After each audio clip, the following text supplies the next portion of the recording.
In this section, we're going to take a look at controlling your app permissions. We'll start by understanding the importance of app permissions, which is this video, and we'll also take a look at a few technical details. Then we'll take a look at the interface and callback, and then we'll walk through a couple of examples with check self permission and on request permissions result. So first, let's understand the importance of our app permissions. In this video, we'll take a look at why permissions are important. We'll consider some types or categories of permissions, and then we'll consider some permissions best practices. So why permissions? Naturally, we want to protect the privacy of the Android user, and these days users are very conscious of permissions and privacy. I remember several decades ago when we did things we wouldn't even think about these days, like print a credit card number on a receipt. That was often very common. I remember in the 90s, a lot of times people put their social security number right on a check, as funny as that sounds. These days, people are very paranoid, and for good reason.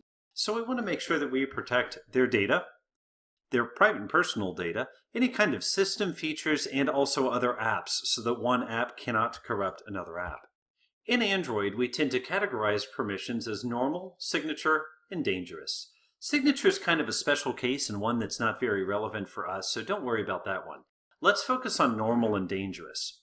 Normal means we would normally expect the app to do something like this. So all we need to do to get a normal permission is declare it in the Android manifest, the XML file that's the configuration of our application.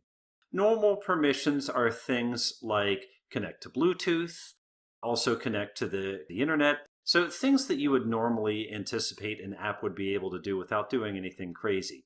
Now, dangerous permissions, we have to prompt the user at runtime when we want dangerous permissions because these are the ones that are a bit higher risk. Things like toggling the camera. Of course, users don't want an app to use their camera and record them doing something without their permission.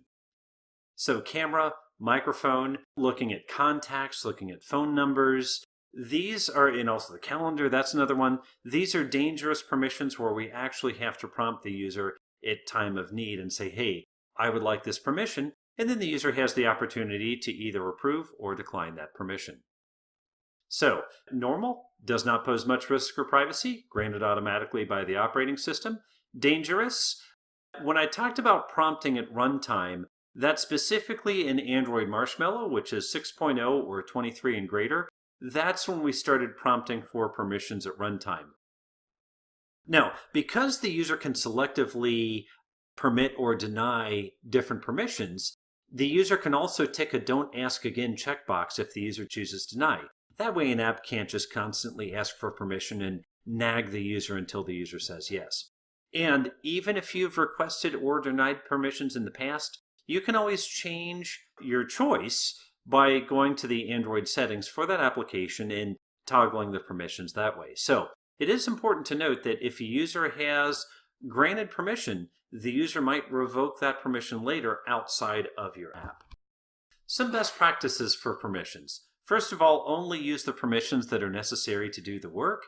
If you're asking for too much permission, you might be overburdening the user a little bit.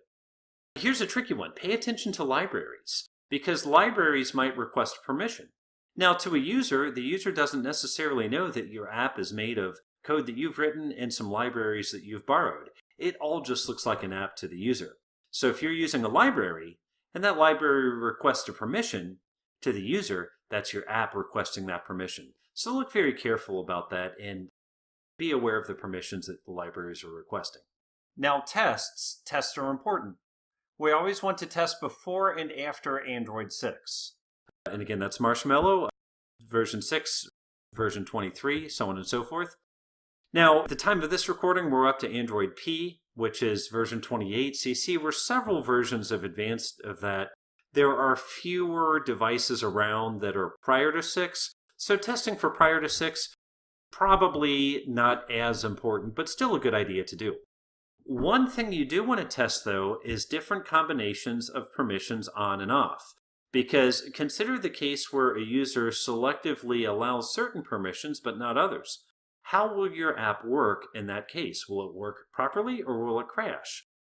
The tricky thing about this is the more permissions that you're asking for, the more different combinations you have to test. So number 3 goes right back up to number 1. don't ask for any more permissions than you need because that's all that more that you have to test.